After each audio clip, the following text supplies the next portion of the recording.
خصوص بات نہیں کرنا ہے کچھ.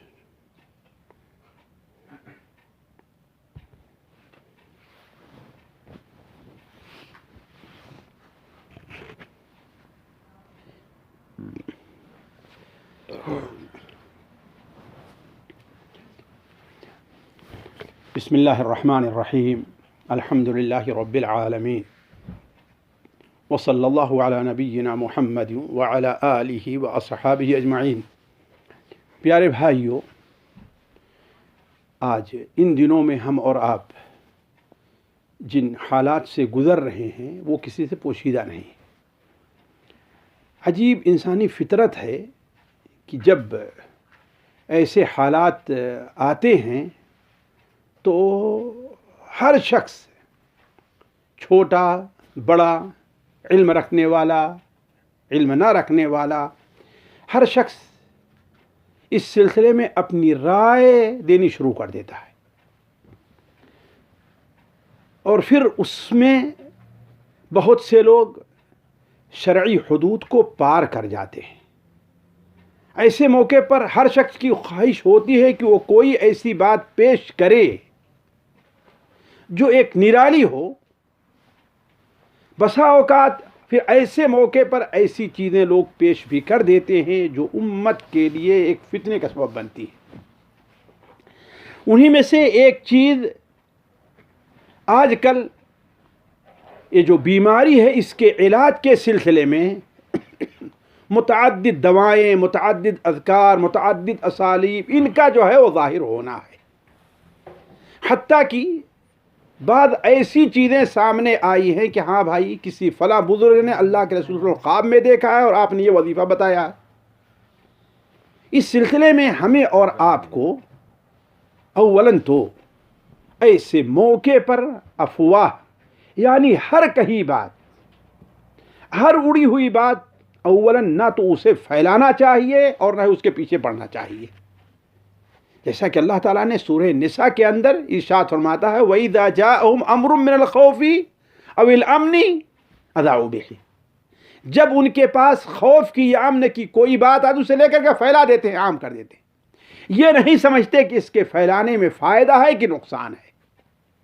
تو اصل چیز یہ ہے کہ وَلَوْ رُدُّوهُ إِلَى الرَّسُولِ وَإِلَى أُولِي الْأَمْرِ مِنْهُمْ. یہ معاملہ اہل علم اور قرآن اور حدیث کی طرف اس کو پلٹانا چاہیے، نہ یہ کہ ہر آدمی اس سلسلے میں اپنی رائے دینا شروع کر دے. حتیٰ کہ بہت سے لوگ تو ایسے ہیں جو یہ جو خطرناک صورتحال پیدا ہوئی ہے، اس کو تو بالکل ایسا نارمل طور پر لے رہے ہیں اور کہتے ہیں کہ عجیب ہے، ان کو عقل نہیں ہے، یہ سمجھ نہیں ہے، مسلمانوں کے اوپر یہ صورتحال فلاں فلاں پیش ہے اور وہ اس کے پیچھے پڑے ہوئے. تو ہر آدمی اس سلسلے میں اپنی گفتگو کرنا شروع کر دیتا ہے. تو اس سلسلے میں ابھی جو مجھے آپ کے سامنے جو بات رکھنی ہے وہ یہ ہے کہ نبی کریم صلی اللہ علیہ وسلم کا خواب میں آنے کا جو معاملہ ہے. دیکھیے یہاں پر کئی چیز ہے. پہلی چیز تو صحیح بخاری میں، صحیح مسلم میں متعدد صحابہ کرام سے اور دیگر کتب حدیث میں ہی متعدد صحابہ کرام سے، حضرت ابو ہریرہ سے، حضرت انس بن مالک سے، حضرت عبداللہ بن مسعود سے اور دیگر صحابہ سے کتب حدیث میں ایک حدیث آئی ہے. حضرت ابو ہریرہ سے جو مروی حدیث ہے اس کے الفاظ یہ ہیں کہ آپ صلی اللہ علیہ وسلم نے ارشاد فرمایا من رآنی فی المنام فقد رآنی. جس نے مجھے خواب میں دیکھا اس نے حقیقت میں مجھے دیکھا. تو یہ چیز جہاں تک ہے کہ نبی کریم صلی اللہ علیہ وسلم کو خواب میں دیکھنے کا معاملہ، یہ دو رائے نہیں ہے، میں اس طرف نہیں جاتا. لیکن اس سلسلے میں ایک مومن کو، خصوصاً اہل سنت و جماعت کا جو پابند ہے، اسے کیا اصول اختیار کرنا چاہیے، وہ چند نکات کے سلسلے میں آپ کے سامنے رکھتا ہوں. پہلی چیز، کسی شخص کے خواب میں، کسی مومن کے خواب میں نبی کریم صلی اللہ علیہ وسلم کا آنا ممکن ہے اور ہو سکتا ہے، اور یہ اس کے لیے باعث شرف بھی ہے. دوسری چیز، کسی کے خواب میں نبی کریم صلی اللہ علیہ وسلم کا آنا یہ اس کے بہت ہی بزرگ صاحب تقوی اور صاحب فضیلت ہونے کی دلیل نہیں ہے. یہ اللہ تعالیٰ کا خاص ایک کرم ہے. یہ آپ صلی اللہ علیہ وسلم کی آمد کبھی بشارت کے طور پر ہو سکتی ہے، کبھی تہدید کے طور پر، کبھی تنبیہ کے طور پر بھی ہو سکتی ہے۔ تو اس لیے کوئی ضروری نہیں کہ آپ صلی اللہ علیہ وسلم آئیں کسی کو خواب میں تو وہ کوئی بڑا متقی اور پرہیزگار ہی ہو۔ تیسری چیز یہ ہے کہ ان احادیث کی روشنی میں اہل سنت و جماعت کا یہ عقیدہ تو ہے کہ اللہ کے رسول صلی اللہ علیہ وسلم کا خواب میں آنا برحق ہے۔ کیوں؟ اس لیے کہ شیطان کے اوپر اللہ تعالیٰ نے یہ حرام کر دیا ہے، اس سے اس طاقت کو اللہ تعالیٰ نے چھین لیا ہے کہ وہ نبی کریم صلی اللہ علیہ وسلم کی صورت اور آپ کی شکل اختیار کر سکے۔ بلکہ بعض علماء تو اس طرف گئے ہیں کہ کسی بھی نبی کی شکل اور صورت شیطان اختیار نہیں کر سکتا۔ لہذا یہ چیز ہونی چاہیے کہ جو شخص نبی کریم صلی اللہ علیہ وسلم کو خواب میں دیکھ رہا ہے یا خواب میں اسے کوئی ایسی صورت آ رہی ہے، کوئی شخص آ رہا ہے کہ میں اللہ کے رسول کا نبی ہوں، تو یہ ضروری یہ ہے کہ وہ صورت نبی کریم صلی اللہ علیہ وسلم کے عام حلیے کے مطابق ہو۔ اسی لیے مجھے یاد رہا کہ ابن حجر رحمہ فتح الباری میں اس کی 3 قسمیں کی ہیں کہ اگر صحابہ کو آپ صلی اللہ علیہ وسلم خواب میں نظر آئے آپ کی وفات کے بعد تو بالکل حق ہوگا، اس لیے کہ صحابہ کو آپ کے پہچاننے میں کوئی پریشانی، اس لیے کہ انہوں نے آپ کو دیکھا ہے۔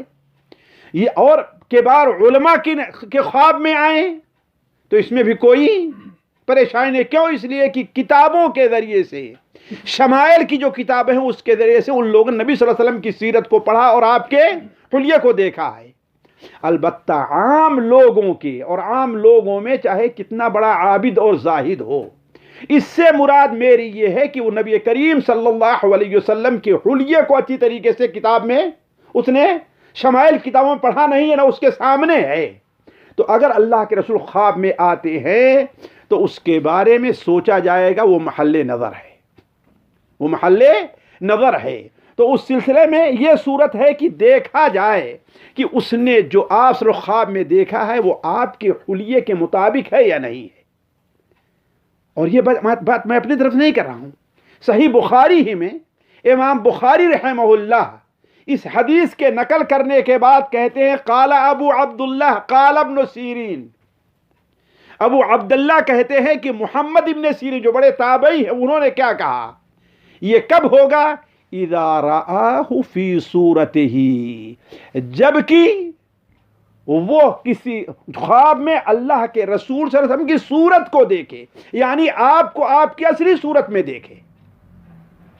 اسی لیے حضرت امام ابن سیری رحمہ اللہ کے پاس جب کوئی شخص آتا اور کہتا کہ ہم نے اللہ کے رسول صلی اللہ علیہ وسلم کو خواب میں دیکھا ہے، تو وہ کہتے ذرا بتاؤ تو کیسے تھے، آپ کی داڑھی کیسی تھی، آپ کا حلیہ کیسا ہے، بڑے ناٹے تھے یا بڑے لمبے تھے کیا؟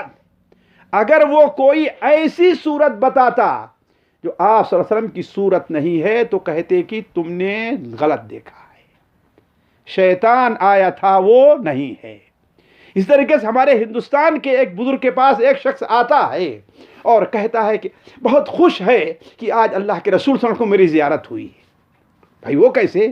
کہا کہ مجھے اللہ کے رسول صلی اللہ علیہ وسلم کی زیارت ہوئی ہے، خواب میں آپ کی زیارت ہوئی ہے۔ کہا وہ کیسے؟ کہا کہ میں سویا ہوا تھا، خواب دیکھتا ہوں کہ ایک لمبی داڑھی والے، سفید داڑھی ہے، اور ایک ایسے بزرگ ہمارے سامنے آتے ہیں اور کہتے ہیں میں اللہ کا رسول ہوں۔ انہوں نے کہا کہ اعوذ باللہ اعوذ باللہ۔ کہا کہ وہ کیوں؟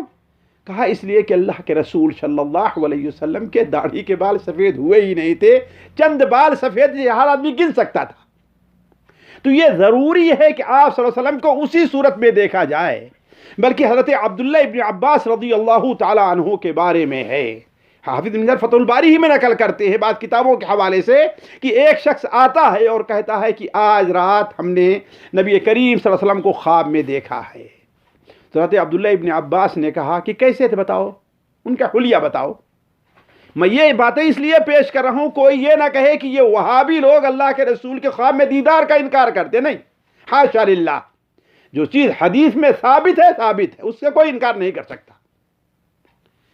تو اس نے کہا کہ سوچ کر کے کیا آپ نے حسن ابن علی کو دیکھا ہے؟ حسن ابن حضرت حسن رضی اللہ تعالی عنہ نبی کریم صلی اللہ علیہ وسلم کی صورت کی کا بھی مشابہت تھی ان کو، جبکہ حضرت حسین کو حضرت علی سے مشابہت تھی، لیکن حضرت حسن کو نبی صلی اللہ علیہ وسلم۔ تو کہا کہ ہاں تمہارے لیے خوشخبری ہے، تم نے اللہ کے رسول صلی اللہ علیہ وسلم کو دیکھا ہے، لہذا یہ معلوم ہونا چاہیے کہ خواب میں جو شخص، جو ذات آئے، جو صورت آئے اور کوئی کہے یا اللہ کے رسول ہے یا وہ خود کہے، تو اس کے بارے میں ضروری ہے کہ وہ شکل و صورت حقیقت میں کیسی ہونی چاہیے۔ جو نبی کریم صلی اللہ علیہ وسلم چاہے جوانی کی صورت ہے، بڑھاپے کی ہے، ادھیڑ عمر، کوئی بھی صورت ہو، لیکن ویسے ہی ہونی چاہیے۔ کیوں؟ اس لیے کہ شیطان آپ کی صورت تو نہیں بنا سکتا، لیکن کسی اور صورت میں آ کر کے آپ کو دھوکہ دے سکتا ہے کہ میں اللہ کا رسول ہوں۔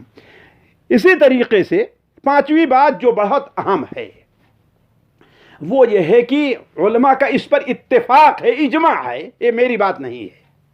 حافظ ابن حجر رحمہ اللہ نے امام نووی رحمہ اللہ کے حوالے سے، امام نووی بھی شرح مسلم کے اندر یہ اجماع نقل کرتے ہیں کہ خواب سے کوئی شرعی مسئلہ ثابت نہیں ہوتا، یعنی خواب میں اگر کوئی شخص کوئی ایسی سنت دیکھ رہا ہے جو قرآن اور حدیث میں وارد ہے نہیں ہے تو اب سنت نہیں بنے گی۔ قرآن اور حدیث سے ثابت کسی سنت کا انکار ہو رہا ہے تو وہ انکار ثابت کیوں؟ اس لیے کہ اللہ کے رسول نے بتایا کہ ہمیں خواب میں دیکھا، یہ نہیں دیکھا میری بات کو بھی اس نے صحیح طور پر سنا۔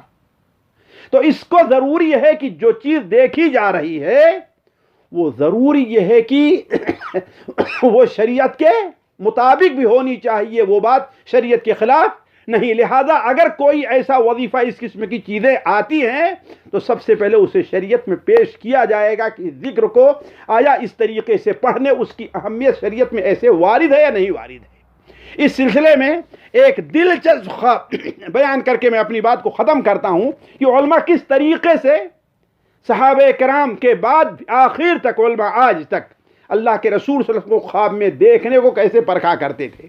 امام دارقطنی رحمہ اللہ اپنی سنن کے اندر اپنے استاد ابو جعفر احمد ابن اسحاق ابن بہلول رحمہ اللہ کے بارے میں کہتے ہیں کہ انہوں نے خود ہم سے بیان کیا کہ میں اہل عراق یعنی اہل کوفہ کے مذہب پر تھا۔ اہل کوفہ کا مذہب کیا؟ یعنی صرف تکبیر تحریمہ کے وقت رفع الیدین کرنا اور اس کے بعد رفع الیدین نہیں کرنا۔ کہا کہ میں اس مذہب پر تھا، لیکن ہم نے اللہ کے رسول صلی اللہ علیہ وسلم کو خواب میں دیکھا تو دیکھا کہ آپ اللہ اکبر کہتے پھر رفع الیدین کرتے تھے، رکوع میں جاتے تو رفع الیدین کرتے تھے، رکوع سے اٹھتے پھر بھی رفع الیدین کرتے تھے۔ تو کہا کہ ہم نے اس مسلک کو قبول کر لیا اور اہل عراق کے مسلک کو چھوڑ دیا۔ کیوں؟ اس لیے کہ صحیح بخاری اور بہت سی حدیثوں کے اندر یہی وارد ہے کہ اللہ کے رسول ان جگہ پر رفع الیدین کیا کرتے تھے۔ تو یہ چیزیں جو ہم نے آپ کے سامنے رکھی اصول اہل سنت و جماعت کے مطابق نبی کریم صلی اللہ علیہ وسلم خواب میں دیکھنے سے متعلق اس کو سامنے رکھنی چاہیے۔ والسلام علیکم ورحمۃ اللہ وبرکاتہ۔